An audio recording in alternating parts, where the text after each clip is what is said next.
विष्णु ने अपने समाज के बाहर शादी की थी, इसलिए उसे गांव से दूर रहने की सजा मिली थी। विष्णु अपर्णा अपनी बेटी पल्लवी के साथ खाड़ी के पास रहते थे। रोज सवेरे विष्णु मजदूरी के लिए दूसरे गांव निकल जाया करता था। रास्ते में वो पल्लवी को भी उसके स्कूल छोड़ता था। यहाँ घर में अपर्णा अकेली रहती थी। घर का सारा काम करने के बाद भी उसके पास समय रहता था, इसलिए वो खाड़ी से मछलियाँ पकड़ती थी। रोज मछलियाँ पकड़ पकड़ कर अपर्णा इस काम में माहिर हो गई थी। अब वो अपने हाथ से ही मछलियाँ पकड़ सकती थी। ये हुई ना बात, आज तो मछली फ्राई पकाऊंगी। जो भी मछली अपर्णा खाड़ी में पकड़ती थी, उसे वो घर ले जाकर साफ करके पकाया करती थी। खुशबू तो बहुत अच्छी आ रही है, उम्मीद है स्वाद भी अच्छा ही होगा। शाम को जब विष्णु और पल्लवी घर लौटते थे, तो अपर्णा उन्हें खाने के साथ साथ मछली भी देती थी। चक्कर बताओ, आज कैसी बनी है? माँ, इसमें चखना क्या है? आपने बनाई है तो अच्छी ही बनाई होगी। अच्छा, ऐसी बात है? हाँ माँ, मैं जब आपके हाथ से बनी मछली अपने दोस्तों को खिलाती हूँ ना, तो वो लोग पूरा डिब्बा चट कर जाते हैं और फिर बोलते हैं कि तेरी माँ बहुत अच्छी मछली बनाती है। अच्छी बात है। हाँ हाँ, मछली तो तुम बहुत ही अच्छी बनाती हो अपर्णा, इसमें कोई शक नहीं। मछली से याद आया, मैं सोच रही हूँ कि मैं रोज ज्यादा मछलियाँ पकड़कर उन्हें बाजार में बेचूं। इससे मुझे कुछ पैसे भी मिल जाएंगे। हाँ, बेच तो सकती हो, तुम्हें तो मछलियाँ पकड़ना भी आता है। हाँ? तो कल से ही काम की शुरुआत करती हूँ। अगले दिन अपर्णा ने कई सारी मछलियाँ पकड़ी और फिर उन्हें एक टोकरी में रखकर बाजार की तरफ चल पड़ी। ताजा ताजा मछलियाँ, आज की पकड़ी है, बिल्कुल ताजा मछलियाँ हैं। मीठे पानी की मछलियाँ हैं क्या? नहीं दीदी, खारे पानी की मछलियाँ हैं, खाड़ी की। नहीं नहीं, मुझे नहीं चाहिए। कई लोग अपर्णा के पास मछलियाँ देखने आए, लेकिन बहुत ही कम लोगों ने मछलियाँ खरीदी। ये देखकर अपर्णा निराश हो गई। कोई बात नहीं, आज का पहला दिन है, हो सकता है कि कुछ दिनों में मछलियों की बिक्री अच्छी हो। अपर्णा ने खुद को दिलासा दिया और टोकरी लेकर घर की ओर निकल गई।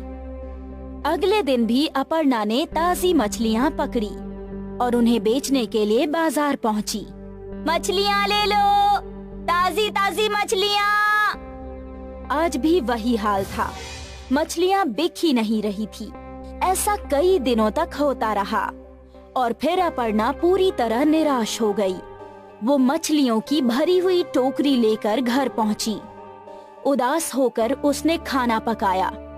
विष्णु जब घर लौटा तो वो समझ गया था कि उसकी पत्नी का मूड खराब है। क्या बात है अपर्णा? सोचा था कि मछलियाँ बेचकर कुछ पैसे कमा लूंगी, पर मेरी मछलियाँ तो कोई खरीदता ही नहीं। अरे, मछलियों के बदले अगर तुम अपना मछली भात बेचती तो सब खरीदते। आप भी ना मेरा मजाक उड़ा रहे हैं। अरे नहीं नहीं, मैं तुम्हारा मजाक क्यों उड़ाऊंगा, मैं सच बोल रहा हूँ। तुम स्वादिष्ट मछली भात बनाती हो और मछलियाँ खुद ही पकड़ती हो, तो तुम दाम भी कम रख सकती हो। एक बार सोच कर देखो। विष्णु ये बात बोलकर घर के बाहर चला गया और अपर्णा इस बात के बारे में सोचने लगी। सभी लोग मेरी मछली भात की तारीफ करते हैं, तो मैं एक बार कोशिश करके देख ही सकती हूँ। मुझे तो वैसे भी पैसे ही कमाने हैं, मछली से कमाऊं या फिर मछली भात से, क्या फर्क पड़ता है। अब अपर्णा के चेहरे पर मुस्कान आई और वो एक और कोशिश करने के लिए तैयार थी। अगले दिन अपर्णा ने ताजी मछलियाँ पकड़ी और फिर उन मछलियों को पकाया। जब सब तैयार हो गया तो अपर्णा ने एक डिब्बे में मछली और दूसरे डिब्बे में भात भर लिया और वो झोला लेकर घर से बाहर निकल गई। अपर्णा बाजार में पहुंची। मछली भात, बस 25 रुपए में मछली भात। मछली भात सुनते ही ग्राहक खींचे चले आए। ताजा मच्छी है ना? हाँ, आज सुबह ही पकड़ी है। ठीक है, मुझे 1 प्लेट दे दो। अपर्णा ने उस आदमी को 1 प्लेट मछली भात दी। वो आदमी वहीं खड़े रहकर खाने लगा। उसकी मछली की खुशबू फैलने लगी और कई और ग्राहक अपर्णा के पास आए। मुझे भी 1 प्लेट देना। जी। जैसे जैसे ग्राहक आते जा रहे थे, अपर्णा सभी को मछली भात देती जा रही थी। वो खुश थी। हर प्लेट के उसे 25 रुपए मिल रहे थे और थोड़ी देर में ही उसका सारा मछली भात खत्म हो गया और वो अपने घर की ओर चल पड़ी। शाम को जब विष्णु घर आया तो अपर्णा ने विष्णु के सामने जलेबी रखी। जलेबी? अरे ये किस खुशी में? तुम खाओ तो बताती हूँ। तीनों जलेबी खा रहे थे और अपर्णा ने विष्णु को आज का किस्सा सुनाया। मैं नहीं कहता था कि तुम्हारा मछली भात बहुत बिकेगा। अब लाओ, मुझे भी मछली भात खिलाओ। अरे रे, वो तो सारा बिक गया। क्या? और उस दिन से अपर्णा के मछली भात का व्यापार चल पड़ा। लोग इंतजार करते थे कि कब अपर्णा बाजार आएगी। अरे वो देखो, मछली भात वाली आ गई। उसके आते ही उसके आसपास भीड़ जमा हो जाया करती थी। अपने कमाए हुए पैसों से अपर्णा ने घर की मरम्मत करवाई। विष्णु भी अपर्णा का हाथ बटाता था मछली भात बनाकर बेचने में। विष्णु ने मजदूरी करनी छोड़ दी। मियाँ बीवी मिलकर मछली भात बेचते थे। बाजार में उनकी दुकान भी खुल गई थी। मछली भात का बिजनेस चल पड़ा और थोड़े ही दिनों में पूरे गांव में अपर्णा मछली भात वाली मशहूर हो गई। अब उसका पूरा परिवार इसी काम में उसका हाथ बटाने लगा। अनंतपुर गांव में नरेंद्र नाम का एक आदमी था। नरेंद्र का गांव में एक ढाबा था। नरेंद्र ईमानदारी से अपना ढाबा चलाया करता था और जो भी खाना बच जाता था वो आसपास के कुत्तों को खिला देता था। एक दिन उसके ढाबे के बाहर एक बंदर आया। वो बंदर नरेंद्र के हाथ की रोटी देख रहा था। अरे तुझे भी रोटी खानी है? आजा आजा आजा, खा ले। नरेंद्र ने वो रोटी जमीन पे रखी और बंदर ने फट से रोटी उठा ली। अरे वाह! नरेंद्र ने कुछ और रोटी के टुकड़े जमीन पे रख दिए। बंदर ने उन्हें भी उठा लिए और वहाँ से चला गया। वो हर दिन शाम के समय नरेंद्र के ढाबे पे आता था। नरेंद्र उसे बची कुची रोटियां खिलाया करता था। आपने इस बंदर की आदत ना खराब कर दी है मालिक। ये रोज यहाँ आकर खड़ा हो जाता है और अब तो आप इसे अच्छी रोटियां भी खिला रहे हैं। अरे कोई बात नहीं अशोक, तेरे और मेरे परिवार की तरह इस बंदर का भी परिवार है जिसके लिए रोटी लेकर जाता है, बस। अरे आपको कैसे पता चला मालिक? अगर ये अकेला होता तो यहीं सब खा लेता, पर ये सयाना है, रोटी ले जाता है। जितनी रोटी दोगे सब की सब ले जाता है, तो जरूर ये पहले अपने परिवार को खिलाता है और फिर खुद खाता है। हो सकता है। अब जा उसे भी रोटी दे दे। उस बेजुबान जानवर को 2 रोटी खिलाकर हमारा कोई नुकसान नहीं होगा। अशोक ने बंदर के सामने 2 रोटी रख दी और वो रोटियां लेकर चला गया। ऐसे ही रोज चलता रहा। अब बंदर अपने बच्चों के साथ रोटियां लेने आया करता था। नरेंद्र अब उसे ज्यादा रोटियां देता था। नरेंद्र का ढाबा भी अच्छा चल रहा था, इसलिए उसने एक और लड़के को नौकरी पे रख ली, मानिक। अशोक खाना पकाया करता था और मानिक खाना ग्राहकों तक पहुंचाया करता था। सब कुछ अच्छा चल रहा था। फिर एक दिन नरेंद्र का एक्सीडेंट हुआ। एक टेम्पो ने उसे ठोकर मार दी। नरेंद्र का हॉस्पिटल में इलाज हुआ। उसकी जान तो बच गई, पर उसके पांव काम नहीं कर रहे थे। अब वो अपाहिज हो चुका था। नरेंद्र की पत्नी सुधा ने रो रो कर अपना बुरा हाल कर लिया था। पता नहीं भगवान को हमारे साथ क्या परेशानी थी जो हमारे साथ ये सब अनर्थ कर दिया। अरे सुधा, भगवान का शुक्र करो कि कम से कम मैं जिंदा बच गया। पर आप कैसे जीवन जिएंगे? जैसे भगवान चाहेंगे वैसे जिएंगे। नरेंद्र हर बात में अच्छाई ढूंढ रहा था। भले ही उसका एक्सीडेंट हो गया, वो अपाहिज हो गया, पर फिर भी वो जिंदा था, वो इसी बात से खुश था। नरेंद्र के एक्सीडेंट के बाद ढाबा कई महीनों तक बंद रहा। नरेंद्र अपने घर पे ही रहता था। ऐसे कैसे चलेगा? मुझे वापस ढाबा शुरू करना ही पड़ेगा। पर अब आप ये सब अकेले कैसे करेंगे?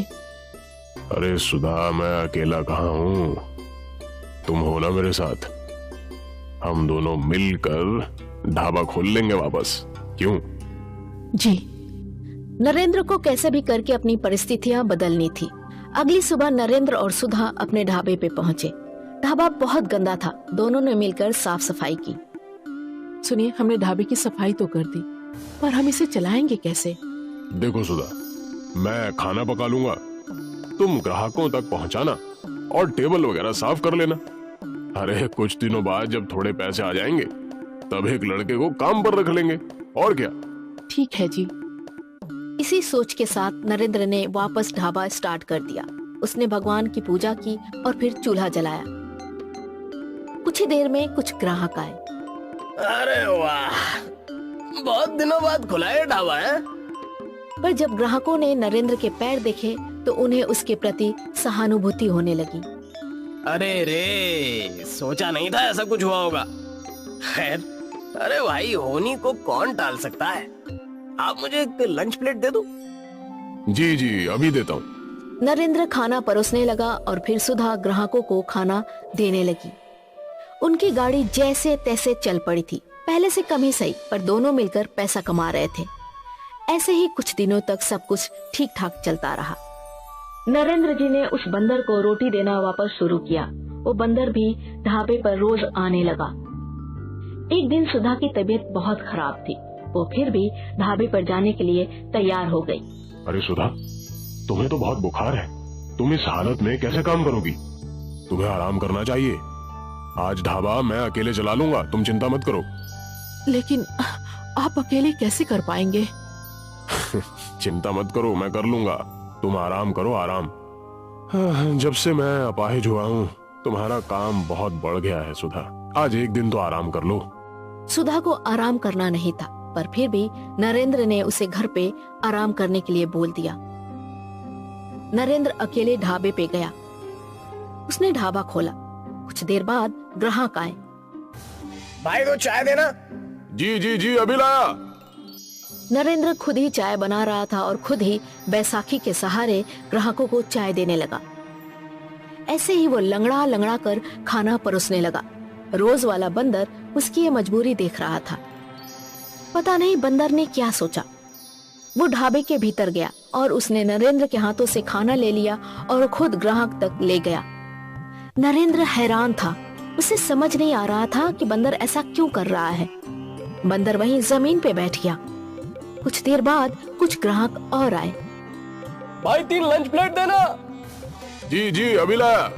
नरेंद्र लंच प्लेट भरने लगा और उसके भरते ही बंदर ने वो थाली उठा ली और उसे संभाल कर ग्राहक के टेबल तक ले आया। फिर बंदर दूसरी थाली लेने आया और फिर तीसरी। सारे ग्राहक हैरान थे। अरे भाई, ये तो सही है, पर आपके ढाबे पर बंदर काम करते हैं क्या? जी नहीं नहीं नहीं, बंदर काम नहीं करते। ये बंदर मेरी मदद कर रहा है। मैंने इसे रोटी खिलाई और ये बेचारा मेरी मदद के लिए काम कर रहा है। ओह अच्छा। पूरे दिन बंदर नरेंद्र के ढाबे में काम करता था। दोपहर को नरेंद्र ने बंदर को 3-4 रोटी दी। रोटी लेकर बंदर भागने लगा। शायद अब ये वापस नहीं आएगा। पर नरेंद्र हैरान हो गया जब कुछ देर बाद बंदर वापस लौटा। अब उसके साथ 2 बच्चे और उसकी पत्नी भी थी। बंदर ने बच्चों को पास वाले पेड़ पे छोड़ दिया और वो और उसकी पत्नी ढाबे के अंदर आके बैठ गए। और फिर जब भी ग्राहक का खाना बनता, बंदर और उसकी पत्नी दोनों ग्राहकों को खाना पहुंचाते और जूठे बर्तन भी वापस लाया करते थे। सुबह से शाम तक ये सिलसिला चलता रहा। शुक्रिया दोस्त। नरेंद्र ने बंदर के परिवार के लिए अच्छा खाना बनाया और बंदर और उसके बच्चों को खिलाया। उस दिन से रोज बंदर ढाबे पे खाना खाने आने लगा। इरफान और मकबूल 2 दोस्त थे। मकबूल की चिकन बेचने की दुकान थी और इरफान फिलहाल के लिए बेरोजगार था। क्या हुआ दोस्त, आज भी नौकरी नहीं मिली? अब क्या बताऊं, समझ में नहीं आ रहा, इतनी पढ़ाई का क्या फायदा जब एक नौकरी भी नहीं मिल रही। अब समझ में नहीं आ रहा कि क्या करूं। अब तो मुझ पे रुखसाना की भी जिम्मेदारी है। तुझे इतनी जल्दी शादी नहीं करनी चाहिए थी मेरे दोस्त, पर अब जब तूने शादी कर ही ली है तो काम बढ़ाना और ढूंढना ही होगा। तू तो जानता ही है कि किस हालात में मेरी शादी हुई है। अगर शादी नहीं करता तो रुखसाना के अब्बा उसका निकाह कहीं और कर देते, लेकिन अब निकाह के बाद इतनी सारी जिम्मेदारियां आ गई हैं, समझ में नहीं आ रहा कि अब क्या करूं। अरे इरफान, तू शवारमा बनाना जानता है ना? हाँ हाँ, तो शवारमा की दुकान क्यों नहीं खोलता? दुकान खोलने के लिए भी तो पैसे लगेंगे ही ना, वो कहां से लाऊंगा? मैं हूं ना, मैं तुझे कर्ज दूंगा, तेरा धंधा चल पड़ेगा तो लौटा देना। हाँ वो भी है। इरफान खुश अपने घर गया और रुखसाना को ये सारी बातें बता दी। अल्लाह का शुक्र है, आपको कोई रास्ता तो मिला। अब जल्द ही मेरे शवारमा की दुकान लगेगी, उम्मीद है अच्छी कमाई होगी और हमारे हालात भी बेहतर हो जाएंगे। होंगे ही, मैं दुआ करूंगी। मकबूल से पैसा कर्ज लेकर इरफान ने शौरमा की मशीन खरीद ली। वो मकबूल से ही चिकन लेने गया और उसकी शौरमा की दुकान शुरू हो गई। अरे भाई, एक शौरमा देना। हाँ हाँ, अभी लो। धीरे धीरे इरफान के शौरमा की दुकान पे कस्टमर्स की भीड़ लगने लगी थी। स्वाद तो बहुत अच्छा है भाई। होगा ही, सारे मसाले मैं घर पे ही बनाता हूँ। वाह बढ़िया, मजा आ गया भाई खाकर। इरफान खुश था कि उसके शौरमे लोगों को पसंद आ रहे थे। उसके ग्राहक बड़े चाव से शौरमा खाने आते थे। एक दिन घर पे बैठकर वो हफ्ते की कमाई गिन रहा था। 4000 रुपए का मुनाफा हुआ है। इसमें से 2000 रुपए हमारे घर के खर्च और सामान के लिए रखता हूँ और 2000 रुपए मकबूल भाई का कर्ज लौटा देता हूँ। हाँ हाँ, यही सही रहेगा। ऐसे ही चलता रहा तो जल्द ही मकबूल भाई के सारे कर्ज चुकता हो जाएंगे। बिल्कुल। उस दिन इरफान ने मकबूल को कर्जे की पहली किश्त लौटा दी। लगता है तेरा धंधा बहुत अच्छे से चल पड़ा है इरफान। जी भाई, उम्मीद है ऐसे ही चलता रहे। हाँ हाँ बिल्कुल चलेगा, तू ऐसे ही मेहनत कर। हाँ भाई करूँगा। इरफान रोज शाम को अपनी शौरमे की दुकान लगाता और उसके आते ही ग्राहकों की भीड़ लग जाया करती थी। एक शौरमा देना। मुझे भी दो गार्लिक शौरमा पार्सल। मुझे भी एक शौरमा। जी अभी देता हूँ। दुकान खोलने से बंद होने तक इरफान के हाथ चलते रहते थे। कस्टमर्स आते ही रहते थे। हर दिन रात को 10 बजे इरफान दुकान बंद करता था और अपनी कमाई देखकर वो बहुत खुश था। जुबैर रोज इरफान की दुकान पर भीड़ देखा करता था। शौरमे के बिजनेस में बहुत मुनाफा है, मुझे भी शौरमे का बिजनेस डालना चाहिए।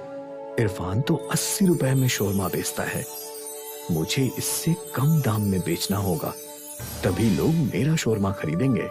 जुबैर गणित करने लगा कि वो कैसे शौरमा का दाम घटा सकता है। मुझे सस्ता चिकन ढूंढना होगा। और सस्ते चिकन की खोज में जुबैर कई चिकन की दुकानों पे गया। सभी जगह उसे वही दाम मिल रहा था। आखिर वो अकरम की शॉप में गया। अकरम बेईमान किस्म का आदमी था। अरे भाई, मुझे चिकन रोज 10 किलो चाहिए, पर दाम नहीं परवड़ रहा। फिर तो एक ही रास्ता है। वो क्या? तू मरी हुई मुर्गियां खरीद ले। मरी हुई मुर्गियां तुझे 50 रुपए किलो से मिलेंगी। पर मरी हुई मुर्गियों से कोई नुकसान तो नहीं? अरे नहीं नहीं, तुलों में मरी हुई मुर्गियां ही तो जाती हैं। किसी का बाप नहीं समझ सकता कि जो मुर्गियां वो खा रहा है वो जिंदी काटी गई हैं या मरी हुई। लेकिन इससे सेहत पर कोई नुकसान तो नहीं होगा ना? अरे भाई, कुछ नहीं होता। वैसे भी जब हम लोग मुर्गियों को यहाँ से वहाँ ले जाते हैं तो रास्ते में कुछ मुर्गियाँ दबकर मर ही जाती हैं। इन्हें खाने में कोई नुकसान थोड़ी ना है। ठीक है, तो हम सौदा पक्का करते हैं। तुम रोज मुझे 50 रुपए के हिसाब से 10 किलो चिकन देना। पक्का। जुबैर ने शौरमा बनाने की मशीन खरीद ली और फिर इरफान के शौरमे की दुकान के बगल में ही उसने अपनी दुकान खोल ली। जुबैर ने बड़े से फलक पर दाम लिखवा दिया। जुबैर 50 रुपए में शौरमा बेच रहा था। अब जब लोग वहां पहुंचे तो काफी लोग जुबैर का सस्ता दाम देखकर उसकी दुकान की ओर मुड़ गए, पर अब भी कुछ ऐसे ग्राहक थे जो इरफान की दुकान में ही शौरमा खाने आते थे। भाई, तुम्हारे शौरमे जैसा स्वाद नहीं है वहाँ, कुछ तो गड़बड़ है। उसे 50 रुपए में शौरमा परवड़ रहा है, इसलिए वो बेच रहा है। वो भी है, लेकिन जो लोग हमेशा खाते हैं वो तुम्हारे ही पास लौटेंगे भाई, तुम फिक्र मत करो। हाँ, मुझे अल्लाह पर पूरा भरोसा है। उस दिन इरफान मकबूल भाई से मिला। क्या हुआ इरफान, आज तेरा चेहरा इतना उतरा हुआ क्यों है? अब क्या बताऊं भाई, जुबैर ने शौरमे की दुकान खोली है और वो शौरमा 50 रुपए का बेच रहा है। इतना सस्ता कैसे? वही तो मुझे भी नहीं समझ आ रहा है भाई। जरूर वो कोई गोलमाल कर रहा है, हमें पता लगाना चाहिए, पर कैसे? चलो मेरे साथ। उस दिन इरफान और मकबूल ने जुबैर का पीछा किया। उन्होंने देखा कि जुबैर अकरम चिकन वाले की दुकान में गया। अब समझा। क्या ये अकरम एक नंबर का बेईमान है? ये जरूर जुबैर को मरी हुई मुर्गी का मांस सस्ते में बेच रहा है। पर ये तो अच्छा नहीं है, लोगों की तबीयत खराब हो सकती है। अब हमें क्या करना चाहिए? दोनों सोचने लगे कि वो जुबैर और अकरम को कैसे रोक सकते हैं। तभी मकबूल को याद आया कि उनके इलाके में एक फूड इंस्पेक्शन का ऑफिस है जहां फूड की कंप्लेंट की जा सकती है। हमें फूड इंस्पेक्टर ऑफिस में जाकर कंप्लेन करनी चाहिए। ठीक है। इरफान और मकबूल फूड ऑफिस गए और वहां उन्होंने बड़े ऑफिसर को जुबैर की बेईमानी की कंप्लेंट की। हमें उस शौरमे की जांच करनी होगी। फूड ऑफिसर जुबैर की शौरमा की दुकान पर पहुंचे और वहां रखे चिकन और रोटियों की जांच करने लगे। सर, कुछ सेटलमेंट करते हैं। तू लोगों की जान के साथ खेल रहा है और हमें रिश्वत देने की बात कर रहा है। ऑफिसर ने सैंपल्स लिए और टेस्ट किए। सर, ये चिकन खाने के लायक नहीं है। इसे खाने से सेहत बहुत जल्द खराब हो जाएगी। इसे पुलिस के हवाले कर दो। पुलिस ने जुबैर को गिरफ्तार कर लिया और फिर अकरम को भी गिरफ्तार कर लिया। सभी को जुबैर की बेईमानी का पता चल गया और एक बार फिर ईमानदार इरफान की दुकान पर कस्टमर्स लौट आए। इरफान की मुश्किल हल हो गई थी और लालची शौरमा वाले जुबैर को उसके किए की सजा मिल गई। हमेशा याद रखिए, हर वो चीज जो सस्ती होती है वो अच्छी नहीं होती है।